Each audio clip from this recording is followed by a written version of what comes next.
Friends, welcome to my YouTube channel Rupali education classes. Last video में हमने sentence और sentence के टाइप्स को पढ़ा था, लेकिन सेंटेंस के टाइप हमने सेंस के आधार पर पढ़ा था। आज हम पढ़ेंगे स्ट्रक्चर के आधार पर सेंटेंस के प्रकार। तो आइए स्टार्ट करते हैं। देखिए, स्ट्रक्चर मीन्स रचना या संरचना, हिंदी में पूछा भी जाता है रचना के आधार पर सेंटेंस कितने प्रकार के होते हैं। तो देखिए, हम यहाँ पे इसलिए मैंने इंग्लिश और हिंदी दोनों में ही मेंशन कर दिया है ताकि आपको दोनों ही ग्रामर में ये दोनों चीजें काम आए। देखिए, स्ट्रक्चर संरचना के आधार पर वाक्य के प्रकार मैंने इंग्लिश में भी लिख रखा है। On the basis of structure sentences are divided in 3 parts. Number 1 क्या है? सिंपल सेंटेंस, जिसे हम पॉजिटिव या अफर्मेटिव भी सेंटेंस कह सकते हैं। सिंपल सेंटेंस, जिसे हिंदी में साधारण या सरल वाक्य भी कहते हैं। नेक्स्ट है कंपाउंड सेंटेंस, संयुक्त वाक्य। हिंदी में आपसे पूछा भी जाता है इनमें से कौन सरल वाक्य है, संयुक्त वाक्य है या मिश्रित वाक्य है। आज के कॉम्पिटेटिव एग्जाम में बहुत ज्यादा भी पूछा जाने लगा है, लेकिन आपको इसका नॉलेज तो होना ही चाहिए इसमें कौन से संयुक्त हैं, कौन से मिश्रित हैं या कौन से सरल वाक्य हैं। तो देखिए, कॉम्प्लेक्स सेंटेंस, ये कॉम्प्लेक्स लग ही रहा है कि देख के ही ये थोड़ा सा जटिल सा होगा, टेढ़ा मेढ़ा होगा। कॉम्प्लेक्स का मतलब ही होता है। यहाँ क्या है? मिश्रित वाक्य। कॉम्प्लेक्स मीन्स मिश्रित वाक्य। तो आप रिलेट करके पढ़ेंगे तो आपको दोनों ही ग्रामर बहुत इजीली आ जाएगा। इसलिए मैं बार बार चीजें दोनों हिंदी और इंग्लिश दोनों में ही लिख रहे हैं ताकि दोनों ही मीडियम के बच्चों को समझ में आए। देखिए, फर्स्ट है आपका सिंपल सेंटेंस। सिंपल सेंटेंस क्या होता है? Simple sentence have one subject and a verb. ऐसा सेंटेंस जिसमें केवल एक ही सब्जेक्ट, ये मतलब एक ही कर्ता हो, यानी जिसके बारे में बात की जाए केवल एक ही सब्जेक्ट हो और एक ही वर्ब हो। ठीक, हिंदी में भी देखिए एकदम लिखा है, जिस वाक्य में एक ही उद्देश्य, उद्देश्य का मतलब हिंदी में उद्देश्य कहते हैं, इंग्लिश में सब्जेक्ट कहते हैं। एक ही सब्जेक्ट और एक ही क्रिया, क्रिया का मतलब वर्ब होता है, उसे सरल या साधारण वाक्य कहते हैं। तो ये किसी का कथन ही हो सकता है, सीधा सीधा सा। देखिए, Ram reads a book. Ram एक पुस्तक पढ़ता है, तो लग ही रहा है कि एकदम साधारण सा वाक्य है। I saw Ramesh, he was abusing his neighbour. मैंने राम को देखा, वह अपने पड़ोसी को गालियां दे रहा था। तो ये देख रहे हैं, सिंपल सिंपल सा सेंटेंस है। आई एक सब्जेक्ट, ये क्या है?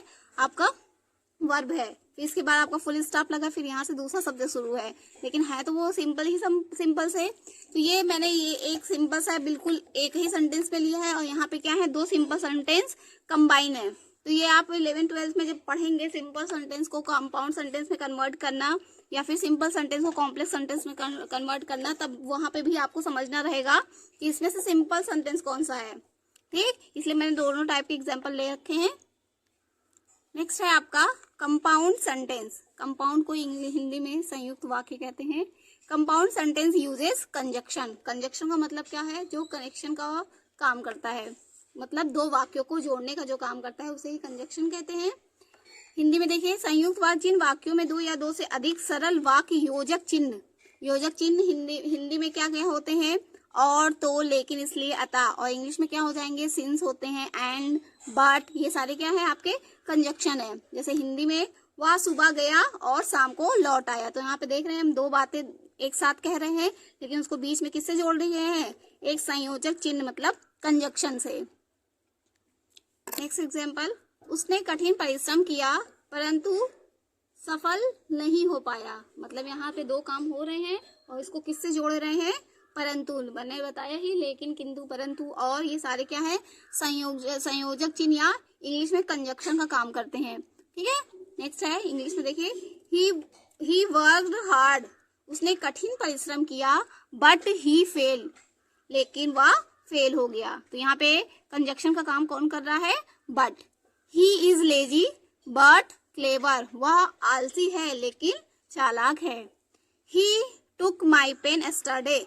उसने मेरा पेन कल लिया, एंड रिटर्न इट टुडे। और आज इसे वापस किया। ठीक, तो यहाँ पे देख रहे हैं 2 वाक्यों को हम एक एक कंजक्शन से जोड़ रहे हैं, तो इसलिए क्या हो गए? ये कंपाउंड सेंटेंस हो गए। नेक्स्ट है, he is poor at honest. At means क्या होता है? फिर भी। वह गरीब है फिर भी ईमानदार है। नेक्स्ट है आपका कॉम्प्लेक्स सेंटेंस। कॉम्प्लेक्स सेंटेंस मिश्रित वाक्य।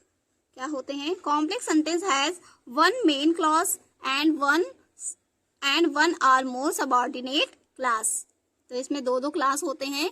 एक क्या होता है? एक अपने आप में पूरा होता है, दूसरा पहले वाले वाक्य पे ही आश्रित होता है, इसलिए इसे क्या कह रहे हैं? कॉम्प्लेक्स सेंटेंस कहते हैं। देखिए मैंने एकदम सिंपल से शब्दों में लिख रखा है। जिन वाक्यों में एक प्रधान मतलब एक मुख्य उपवाक्य हो, क्लॉज मीन्स क्या होता है? उपवाक्य। जिन वाक्यों में एक मुख्य उपवाक्य हो और अन्य आश्रित उपवाक्य हो, मिश्रित वाक्य कहलाता है। इसकी पहचान क्या होती है? कि जो, जितना, उतना, जैसा, वैसा। ठीक है, इंग्लिश में कैसे देखेंगे? देखिए, इफ यू वर्क हार्ड, यदि आप कठिन परिश्रम करते हैं, यू विल पास, तो आप पास हो जाएंगे। ठीक, यहाँ पे क्या लगा है? इफ मीन्स यदि आप कठिन परिश्रम करते हैं तो पास हो जाएंगे। तो यहाँ पे क्या है? ये कौन सा मेन क्लास हुआ? इफ यू वर्क हार्ड, ये मेन क्लास हुआ क्योंकि ये क्या है? अभी ये वाक्य है अधूरा। यू विल पास ये किससे कनेक्टेड है? इफ यू वर्क हार्ड से। ठीक, तो मेन क्लास आपका क्या हो गया? इफ यू वर्क हार्ड, यदि आप कठिन परिश्रम करते हैं, यू विल पास, आप पास हो जाएंगे। देखिए मेन क्लास क्या होता है? वाक्य का वह भाग जो दूसरे भाग पर डिपेंड नहीं रहता है उसे मेन क्लॉज कहते हैं। जैसे कि मैंने अभी बताया ही, इफ यू वर्क हार्ड, तो ये आपका क्या हो गया? मेन क्लास हो गया। सबऑर्डिनेट क्लास क्या होता है? वाक्य का वह भाग जो दूसरे पार्ट पर डिपेंड रहता है उसे सबऑर्डिनेट क्लास कहते हैं। देखो अभी ये इफ यू वर्क हार्ड, तो ये क्या है? मेन क्लॉज है। यू विल पास, ये किस पे डिपेंड है? ये वाला सबऑर्डिनेट क्लास किस पे डिपेंड है? मेन क्लास पे। If you work hard you will pass. मैं आपके स्ट्रक्चर के आधार पर सेंटेंस के प्रकार, तो ये आप अभी आगे भी पढ़ेंगे। सिंथेसिस, फॉर्मेशन ऑफ सेंटेंसेस, तो उसमें आपको ये बहुत ही इजी लगेगा क्योंकि आप थोड़े से इसके इंट्रोडक्शन को जान चुके हैं, तो आपके लिए चीजें आसान हो जाएंगी। वो भी हम पढ़ेंगे आगे सिंथेसिस में कि वर्ड फॉर्मेशन कैसे होता है, सिंपल सेंटेंस को कंपाउंड सेंटेंस कैसे बनाते हैं, या सिंपल सेंटेंस को कॉम्प्लेक्स सेंटेंस कैसे बनाते हैं। ये सारी चीजें हम आगे सीखेंगे। तो अभी स्ट्रक्चर, अभी हम सेंटेंस पढ़ रहे थे, तो सेंटेंस में हमने काइंड्स ऑफ सेंटेंसेस को पढ़ा। एक बार सेंस के आधार पर, सेंस के आधार पर कितने होते हैं? 5 आपके होते हैं, 5 टाइप होते हैं सेंटेंस के। Number 1 assertive. असर्टिव सेंटेंस में क्या होते हैं? Affirmative sentence and negative sentence. जब आपको अफर्मेटिव या निगेटिव नहीं लिखना रहेगा तो आप क्या लिखेंगे? एक सिंपल से वाक्य में क्या लिखेंगे? एक सिंपल से वर्ड में असर्टिव सेंटेंस। ठीक है, और आप पॉजिटिव या अफर्मेटिव या निगेटिव सेंटेंस लिखना चाहेंगे तो आप निगेटिव सेंटेंस लिख ही सकते हैं। ठीक है, अगर मतलब आपको अगर ऑप्शन में दे रहा है कि इसमें से ये किस टाइप का सेंटेंस है, तो उसमें अफर्मेटिव या निगेटिव नहीं दिया है, तो आप क्या करेंगे? असर्टिव सेंटेंस ही टिक करेंगे, क्योंकि हमने कल बताया ही था असर्टिव सेंटेंस के ही 2 पार्ट होते हैं, जिन्हें नंबर 1 पॉजिटिव या सिंपल सेंटेंस या अफर्मेटिव सेंटेंस में डिवाइड किया गया है, दूसरा है निगेटिव सेंटेंस। ठीक, तो अभी आगे हम एक्सरसाइज करने वाले हैं। फिर नेक्स्ट है, पहला क्या था? असर्टिव सेंटेंस किसके आधार पर? सेंस के आधार पर, यानी सेंस के बेस पे सेंटेंस आपके 5 टाइप्स के होते हैं। Number 1 assertive sentence, number 2 interrogative, number 3 imperative, number 4 exclamatory sentence और नंबर 5 ऑप्टेटिव सेंटेंस। ठीक, ये तो हुए थे आपके सेंस के आधार पर सेंटेंस के प्रकार। नेक्स्ट था आज आपने क्या पढ़ा? स्ट्रक्चर के आधार पर सेंटेंस के प्रकार। तो ये हो गए simple sentence, complex sentence and compound sentence. तो आज आपके टाइप्स ऑफ सेंटेंस कंप्लीट होते हैं। हम लोग आज एक्सरसाइज भी करते हैं कि आपने इतने सेंटेंस को पढ़ा, तो क्या आप इनको पहचान पा रहे हैं? चलिए देखिए,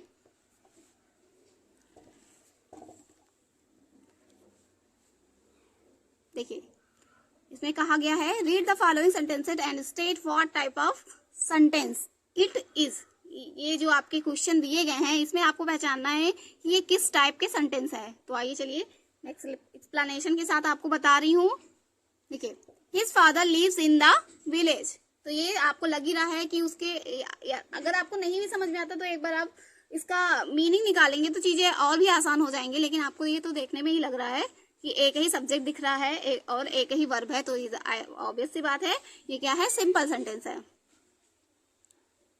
देखिए, his father lives in the village. उसके पापा गांव में रहते हैं। तो आप इसमें क्या कहेंगे, या तो सिंपल सेंटेंस कहेंगे या असर्टिव सेंटेंस कहेंगे। तो आप दोनों में से कुछ भी लगा सकते हैं। तो आप लोग ये खुद ही लिखेंगे, मैं आपको समझा दे रही हूँ, ठीक है। नेक्स्ट है नेवर टेल अ लाई, कभी भी झूठ मत बोलो। तो आपको यहाँ पे क्या दी जा रही है, सलाह दी जा रही है। अगर नेवर को देखेंगे तो नेवर कहेंगे कि आप तो ये निगेटिव है ना, तो आप यहाँ पे, लेकिन अगर हम पूरे सेंटेंस को पढ़ रहे हैं तो इसमें कौन सा सेंस निकल रहा है, नेवर टेल ए लाई, मतलब कोई आपको ये सलाह दे रहा है कि कभी भी झूठ मत बोलो। तो आप इसको किस में रखेंगे, इम्परेटिव सेंटेंस में रखेंगे। नेक्स्ट है Mohan is not my friend, Mohan मेरा मित्र नहीं है। तो आपको आप इसका मीनिंग जब निकालना है तो नहीं मतलब क्या है, सीधा सा निगेटिव सेंटेंस, या तो निगेटिव लिखेंगे या असर्टिव सेंटेंस। नेक्स्ट है ऑलवेज स्पीक द ट्रूथ, हमेशा सत्य बोलो। तो ये सेंस से ही लग रहा है कि आपको कोई सलाह दे रहा है कि हमेशा सत्य बोलो। तो ये क्या हो गया, ये भी इम्परेटिव सेंटेंस हो गया।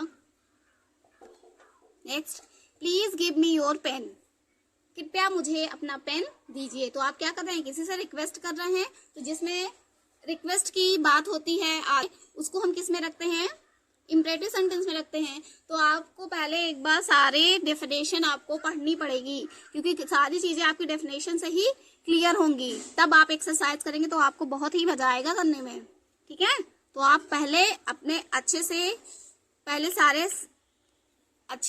सारे आप डेफिनेशन को पढ़िए। नहीं समझ में आता है तो आप कमेंट में कर सकते हैं कि आपको क्या नहीं समझ में आया। उसके बाद जब आप एक्सरसाइज करेंगे तो आपको अलग ही लेवल का कॉन्फिडेंट आएगा, ठीक है। देखिए, तो वैसे भी ये प्लीज वगैरह शब्द ये क्या होते हैं, ये पहचान ही होते हैं कि ये ऐसे सारे सेंटेंसेस क्या होते हैं, इम्परेटिव सेंटेंस होते हैं। नेक्स्ट है have you seen the red fort, क्या आपने लाल किला देखा है। तो ऑब्वियस सी बात है, लग ही रहा है कि हमसे कोई क्वेश्चन कर रहा है।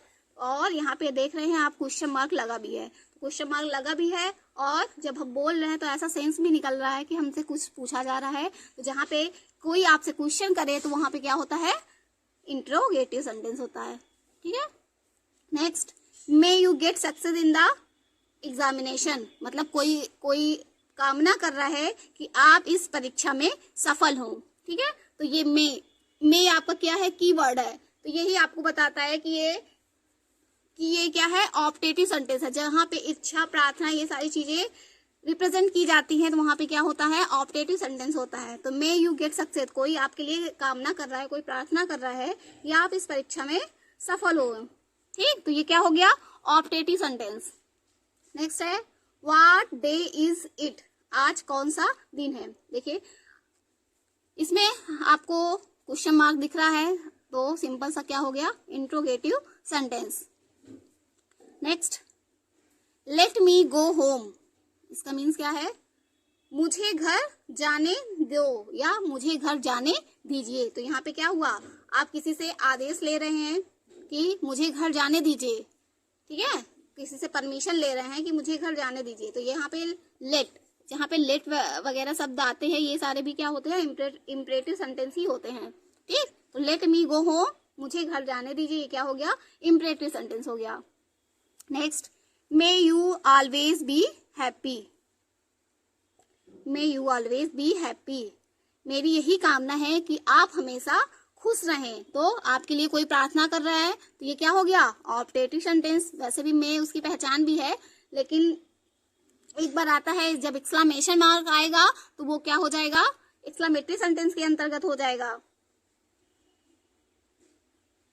ठीक है। तो मे आपकी ये पहचान ही होती है कि मे क्या है, ऑप्टेटिव सेंटेंस है। मे यू, यहाँ पे आप और नहीं भी समझ में आ रहा है तो एक बार आप उसकी मीनिंग निकाल लेंगे तो बातें क्लियर हो जाएंगी कि इसमें क्या कहा जा रहा है। May you always be happy, मेरी यही कामना है कि आप हमेशा खुश रहें। तो ये क्या हो गया, ऑप्टेटिव सेंटेंस। तो ये सारी चीजें कहाँ से क्लियर हो रही हैं, जब आप सेंटेंस अच्छे से पढ़ लेंगे, आप उनके डेफिनेशन को समझ जाएंगे तो आप इजिली उसको बता सकते हैं कि ये कौन सा सेंटेंस है, ठीक।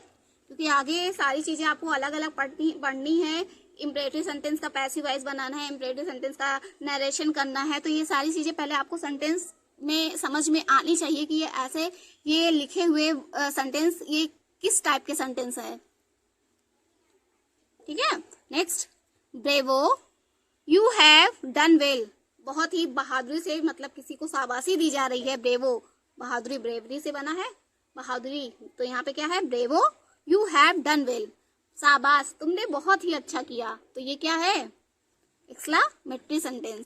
ठीक है, एक्सक्लेमेटरी सेंटेंस होता ही है जिसमें आदि बोधक वाक्य ना। तो bravo, you have done well, ये क्या हो गया, exclamatory sentence. Goodbye my friend, तो ये कौन सा वाक्य हो गया, ये भी क्या हो गया, एक्सक्लेमेटरी सेंटेंस हो गया।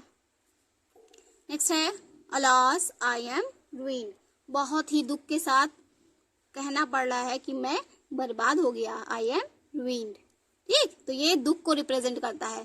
तो ये जो दुख सुख ये सारी चीजें रिप्रेजेंट करते हैं वो कौन से वाक्य हो, इम्परेटिव सेंटेंस। नेक्स्ट है डू नॉट स्मोक, धूम्रपान मत करो। इसका मतलब क्या है, कोई आपको आदेश दे रहा है कि धूम्रपान मत करो, तो ये कौन से वाक्य हो गए, इम्परेटिव सेंटेंस हो गया। वर्क हार्ड, कठिन परिश्रम करो, तो ये क्या हो गया, ये भी आपको वाक्य से ही लग रहा है जब आप उसकी मीनिंग निकाल रहे हैं कि कोई आपको आदेश दे रहा है, कोई सलाह दे रहा है कि कठिन परिश्रम करो, तो ये क्या हो गया, इम्परेटिव सेंटेंस। नेक्स्ट है what a fine place it is, wow ये कितनी सुंदर सी जगह है। तो आप बहुत ही विस्मयादि, बहुत ही चौंक करके ये कह रहे हैं कि वाओ ये कितनी सुंदर सी जगह है। तो ये कौन से वाक्य हो गए, कौन से सेंटेंस है, एक्सक्लेमेटरी सेंटेंस। ठीक, नेक्स्ट है do you want to go, क्या आप जाना चाहते हो। तो ऑब्वियस सी बात है, यहाँ पे क्वेश्चन मार्क लगा है, तो सिंपल सी बात, interrogative sentence. Please give me your book, कृपया मुझे अपनी किताब दीजिए। तो प्लीज लगा ही है, तो मैंने क्या बताया, ये क्या है, प्लीज। ये सारी चीजें रिप्रेजेंट करती हैं कि ये इम्परेटिव सेंटेंस है। आप किसी से आदेश ले रहे हैं, किसी को सलाह दे रहे हैं, ये सारी चीजें इम्परेटिव सेंटेंस के अंतर्गत आती हैं। नेक्स्ट है डोंट वेस्ट योर टाइम, अपना समय बर्बाद मत करो। तो आप जब इसकी मीनिंग निकाल रहे हैं तो पता ही चल रहा है कि आपको कोई सलाह दे रहा है कि अपने समय को बर्बाद मत करो, तो ये भी क्या हो गया, इम्परेटिव सेंटेंस। तो इतने सारे एक्सरसाइज मैंने आपको करा दिया है। उसके बाद आप और चीजें नहीं भी समझ में आए तो बार बार आप वीडियो को देखेंगे, पहले आप उसके डेफिनेशन को समझेंगे, उसके बाद आप एक्सरसाइज करेंगे, तो चीजें आपकी बहुत ही क्लियर होने वाली हैं। तो ये था आपका सेंस के आधार पर सेंटेंस के प्रकार और उनके एक्सरसाइज। तो आज हमने स्ट्रक्चर के आधार पर भी सेंटेंस के काइंड्स पढ़े हैं, तो चलिए उनके भी एक्सरसाइज को देखते हैं। चलिए, ये है स्ट्रक्चर के बेसिस पर सेंटेंस के प्रकार, सेंटेंस के टाइप्स क्या है। तो इसमें बस आपको पहचानना है, क्योंकि आप जो वर्ड फॉर्मेशन करेंगे, सेंटेंस फॉर्मेशन करेंगे, वो तो अभी आप 11 से वो चीजें स्टार्ट होती हैं, सिंथेसिस में ये सारी चीजें आती हैं। तो पहले मैंने आपको पहचानना बता दिया, क्योंकि अभी हम सिंपल से टाइप्स ऑफ सेंटेंस ही पढ़ रहे हैं। तो अब आपको केवल पहचानना है कि इसमें कौन से कॉम्प्लेक्स सेंटेंस है, कौन से कंपाउंड एंड कौन से सिंपल सेंटेंस है। तो आइए स्टार्ट करते हैं। I was hungry, I took food, मैं भूखा था, मैंने भोजन लिया। तो यहाँ पे देख रहे हैं आप, सिंपल ये अलग सा अपना एक सिंपल सेंटेंस है, ये अलग सा सिंपल सेंटेंस है। तो दोनों सिंपल सेंटेंस ही हैं, तो आपको देख के ही पता चल रहा है कि ये क्या है। भले ही दोनों अलग अलग सिंपल सेंटेंस एक ही लाइन में लिखे हैं, लेकिन है तो ये सिंपल सेंटेंस। जब आपसे केवल काइंड्स पूछा जाएगा किस काइंड्स के किस टाइप के सेंटेंस है, तो आप क्या कहेंगे, ये सिंपल सेंटेंस है। तो इन्हीं सिंपल ऐसे ही आपको सिंपल सेंटेंसेस मिलेंगे और उन्हीं को कंपाउंड या कॉम्प्लेक्स सेंटेंस बनाना होगा। ठीक है, तो अभी तो फिलहाल हम यहाँ पे केवल पहचान कर रहे हैं कि ये कौन से सेंटेंसेस हैं। तो ये कौन सा हो गया, सिंपल सेंटेंस।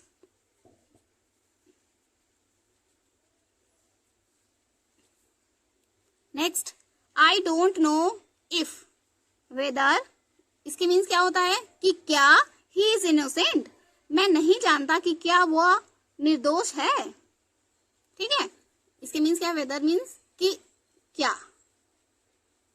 ठीक, तो यहाँ पे देख रहे हैं आप, दो वाक्य यहाँ पे, दो सेंटेंस यहाँ पे जुट रहे हैं, लेकिन यहाँ पे क्या है कि क्या। तो आप क्या कर रहे हैं, किसी चीज को घुमा करके बोल रहे हैं। जब यहाँ चीजें घुमा करके बोली जाती हैं तो वहां पे आपको समझना होगा कि वो क्या है, कॉम्प्लेक्स सेंटेंस है, क्योंकि कॉम्प्लेक्स जो चीजें रहती हैं तो ही चीजें हमें जल्दी समझ में नहीं आती। तो ये जब आप सेंस ही निकालेंगे तो भी आपको क्लियर हो जाएगा ये क्या है, कॉम्प्लेक्स सेंटेंस है। ठीक है, मैं नहीं जानता कि क्या वो निर्दोष है, तो ये क्या हो गया, कॉम्प्लेक्स सेंटेंस।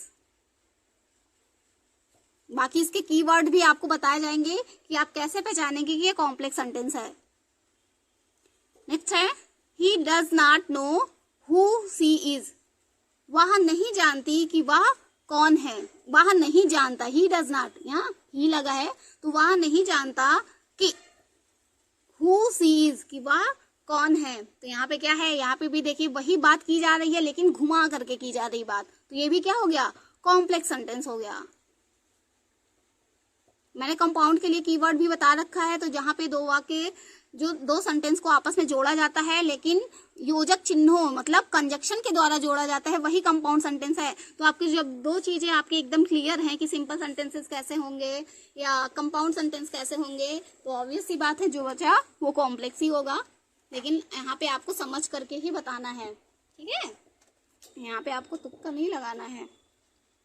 ठीक, तो यहाँ पे हम समझते हुए उसका मीनिंग निकालते हुए चीजों को समझेंगे। ठीक है, नेक्स्ट मेक हेस्ट, इसके मीन्स क्या होता है, जल्दी करो, otherwise we shall miss the train, अन्यथा। अदरवाइज मीन्स क्या होता है, अन्यथा। तो यहाँ पे देखिए सीधी सी बात हो रही है, जल्दी करो अन्यथा नहीं तो, अन्यथा या नहीं तो दोनों मीन्स होता है। मेक हेस्ट जल्दी करो, otherwise we shall miss the train, जल्दी करो अन्यथा हम ट्रेन मिस कर देंगे। तो यहाँ पे सीधी सी बात हो रही है और ये अदरवाइज क्या है, कंजक्शन का काम कर रहा है, इसलिए क्या हो गया, कंपाउंड सेंटेंस हो गया। क्या हो गया, compound sentence. Next he is poor at honest, मैंने ये एग्जाम्पल पहले भी लिया है तो आप लोग को तो वैसे भी इजिली बताना चाहिए था, फिर भी चलिए हम बताते हैं। ही इज पुअर, वह गरीब है, एट इसके मीन्स फिर भी वह ईमानदार है। ठीक, तो यहाँ पे फिर भी यहाँ पे सीधी सी बात की जा रही है, तो ये क्या हो गया, ये कंजक्शन, एट कंजक्शन का काम कर रहा है, इसलिए क्या हो गया, कंपाउंड सेंटेंस हो गया। Next I gave him a camera which was very cheap. देखिए यहाँ पे बात की जा रही है, सिंपल सी बात को टेढ़े तरीके से की जा रही है, तो यहाँ पे क्या होगा, कॉम्प्लेक्स सेंटेंस हो गया। देखिए I have gave a camera, मैंने उसे एक कैमरा दिया, विच वॉज वेरी चीप, जो बहुत ही क्या थी, सस्ती थी। तो आप सिंपल से वाक्य में कैसे बोल सकते थे, मैंने उसे एक सस्ता कैमरा दिया, आप ऐसा भी तो बोल सकते थे, ऐसे घुमा के बोलने की क्या जरूरत थी। तो यहाँ पे जब घुमा के बोला गया है तो घुमा करके क्या हो गया, कॉम्प्लेक्स सेंटेंस हो गया। मैं केवल आपको समझाने के लिए ऐसे वर्ड्स यूज कर रही हूँ। ठीक है, आप इंग्लिश तो पढ़ रहे हैं, लेकिन भले इंग्लिश पढ़ रहे हैं लेकिन आपको दोनों बातें ही पता रहेंगी, इजी वे में आपको समझना है, यहाँ पे इंग्लिश मैन नहीं बनना है, इसलिए मैं ऐसे वर्ड्स का यूज कर रही हूँ। ठीक है, कुछ लोगों को मन में आएगा कि हाँ मैम इंग्लिश पढ़ानी है, हिंदी में बोले जा रही हैं, तो ऐसा कोई बात नहीं है, आपको यहाँ पे समझने से मतलब है। ठीक है, इसलिए मैं ऐसे सारे वर्ड्स यूज कर रही हूँ। नेक्स्ट है the man who stole my watch was caught. The man, जिस आदमी ने, द, ये द क्यों लगता है, जबकि हम जानते हैं कि द स्पेसिफिक चीजों के लिए लगता है। ठीक है, लेकिन हमने यहाँ पे द क्यों लगाया है, क्योंकि हम एक पर्टिकुलर इंसान की बात कर रहे हैं।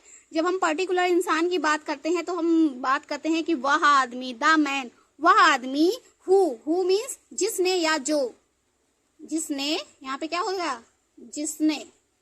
The man who stole my watch, वह आदमी जिसने मेरी घड़ी को चुराया था, वॉज गॉट, पकड़ा गया। तो यहाँ पे देखिए चीजें घुमा के ही बोली जा रही हैं, तो यहाँ पे हु किसका काम कर रहा है, हु वाक्य को जोड़ तो रहा है, लेकिन ये क्या, उसने क्या किया, सेंटेंस को कॉम्प्लिकेट बना दिया, तो ये क्या हो गया, कॉम्प्लेक्स सेंटेंस।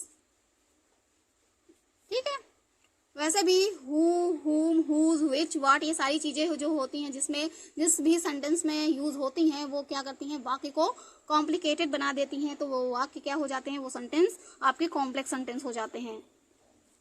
नेक्स्ट है आई वेटेड फॉर राम। देखिए कंजक्शन में आपको फिल इन द ब्लैंक्स में भी आता है, वेटेड के बाद आप कौन सा कंजक्शन कौन सा प्रीपोजिशन यूज करेंगे, तो हम क्या यूज करते हैं, फॉर। ठीक, प्रीपोजिशन, यहाँ पे ये फॉर किसका काम कर रहा है, यहाँ पे फॉर कंजक्शन का भी काम कर रहा है। ठीक है, I waited for Ram till he arrive, मैंने राम का तब तक इंतजार किया जब तक वह नहीं आया। ठीक, तो यहाँ पे फॉर किसका काम कर रहा है, कंजक्शन का काम कर रहा है, तो यहाँ पे ये भी क्या हो गया आपका कॉम्प्लेक्स सेंटेंस हो गया।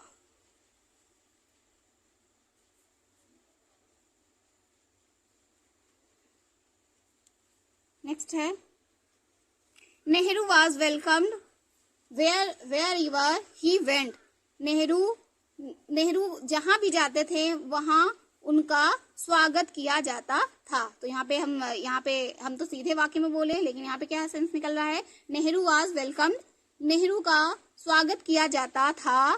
देखिए वॉज के बाद अगर वर्ब की सेकंड फॉर्म आती है, मतलब ये क्या है, पैसिव वॉइस में है, ठीक है। नहीं तो वॉच के बाद तो हम जानते हैं कि आईएनजी फॉर्म लगता है, लेकिन यहाँ वॉच के बाद वर्ब की थर्ड फॉर्म है, इट मीन्स ये क्या है, पैसिव वॉइस में है, ठीक। नेहरू जहाँ जाया करते थे या फिर जहाँ भी जाते थे, वेयर एवर जहाँ कहीं भी, इसके मीन्स क्या होगा, जहाँ कहीं भी नेहरू का स्वागत किया जाता था, वेयर एवर ही वेंट जहाँ कहीं भी वह जाते थे। नेक्स्ट है ऑल्दो ही इज पुअर। मैंने क्या बताया था, आपको बताया ही था कि कुछ कीवर्ड आपको बताया कि ऐसे सारे जब वर्ड यूज किए जाएंगे तो ये आपकी पहचान कराएंगे ये सारे वाक्य, ये सारे सेंटेंस कौन से हैं। तो यहाँ पे देखिए ऑल्दो ही इज पुअर, तो यहाँ पे क्या हो गया, ये मेन क्लास हो गया, ही इज ऑनेस्ट ये सबऑर्डिनेट क्लास हो गया। तो ये यहाँ पे क्या, ये क्या कौन सा सेंटेंस हो गया, complex sentence. Although he is poor, यद्यपि वह गरीब है, फिर भी आपको सेंस निकल रहा है फिर भी, लेकिन जब आप ऑल्दो यूज करते हैं तो वो फिर भी की जगह आप जरूरी नहीं है आप एट लगाए ही, आप कॉमा से भी वहां पे काम चला सकते हैं, ठीक है। तो यहाँ पे कॉमा लग गया, ऑल्दो ही इज पुअर, यद्यपि, इसके मीन्स क्या होता है, यद्यपि वह गरीब है फिर भी वह ईमानदार है। तो ये क्या हो गया, कॉम्प्लेक्स सेंटेंस हो गया। नेक्स्ट है इफ यू वर्क हार्ड, यदि तुम कठिन परिश्रम करोगे या करते हो, यू विल पास तो तुम सफल हो जाओगे। तो ये क्या है, मैंने ये तो एग्जाम्पल में ही लिया था, तो ये क्या है आपका कॉम्प्लेक्स सेंटेंस है, क्योंकि यहाँ पे एक मेन क्लास और एक सबऑर्डिनेट क्लास है, इसलिए क्या हो गया, कॉम्प्लेक्स सेंटेंस हो गया। नेक्स्ट है this is the book that you gave me, यह वही किताब है जो तुमने मुझे दिया था। तो यहाँ पे सीधी बात ना कह करके उसको टेढ़े तरीके से बोला जा रहा है, तो यहाँ पे क्या हो गया, कॉम्प्लेक्स सेंटेंस हो गया, ठीक। तो ये सारी चीजें आपका क्या है, ये सारी चीजें जहाँ पे भी आपको दिखें वो आपको बताएंगी कि ये क्या है, आपके कॉम्प्लेक्स सेंटेंस है, ठीक है। तो आई होप आपको ये सारे एक्सरसाइज और आज का सेशन पसंद आया होगा, और आपको ये सेशन मेरे पसंद आ रहे हैं तो please like, subscribe and share करना ना भूलें। Thanks for watching.